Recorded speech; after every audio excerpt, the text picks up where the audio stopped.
Célèbres mais qui évoquent des mondes totalement différents. En fait, l'une comme l'autre ont été créées pour repositionner l'image de marque du sigle. Ainsi, la sportive Sierra Cosworth a maintenant 4 portes pour paraître plus familiale. Et la paisible Mercedes a un moteur 2,3 litres 16 soupapes pour paraître plus sportive. Deux extrêmes se rejoignent dans un même objectif, allier le plaisir de conduite à la performance pure. Pourquoi dans ces conditions s'attarder plus longtemps sur les 4 portes de la Cosworth? Elles engendrent un supplément de poids minimal, 10 kg, et ne nuisent donc en rien aux performances du fabuleux 2,16 litres soupape turbo intégré. Ce qu'il faut bien mettre en avant, c'est que c'est quand même une grande routière et un petit peu familiale. Donc on ne cherche pas la performance à tout prix au niveau de la tenue de route. Agréable dans l'ensemble, un petit peu bruyante.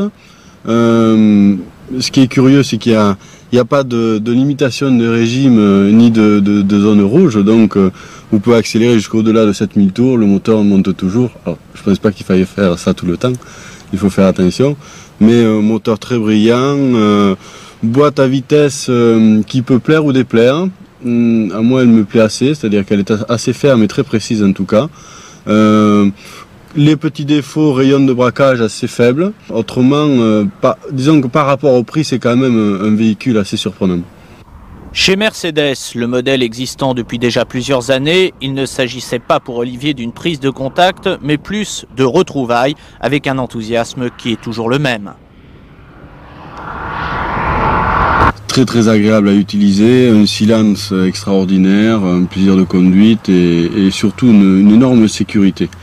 Les défauts, boîte à vitesse qui demanderait à être un peu plus précise. Le défaut que l'on retrouve sur toutes les Mercedes, c'est un avis tout à fait personnel, c'est la position de conduite et ce volant exagérément grand. Autrement, c'est quand même encore une fois un véhicule fabuleux à utiliser et surtout à posséder par tout ce que représente Mercedes et par tout ce que représente l'image de Mercedes aujourd'hui. À égalité d'équipement, ABS et direction assistée en série sur les deux, les performances plaident indéniablement en faveur de la Ford. Mais pour accéder à un certain art de vivre, sur quoi ne passerait-on pas? C'est là toute la puissance de la logique Mercedes, une logique qui n'est pas celle en tout cas d'Olivier Grouillard.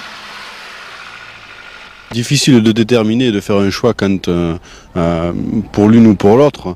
La Ford a certainement un petit avantage, c'est que avec le prix de la Mercedes, j'ai la possibilité d'avoir une Ford et de faire plaisir à ma petite amie en achetant un autre petit véhicule.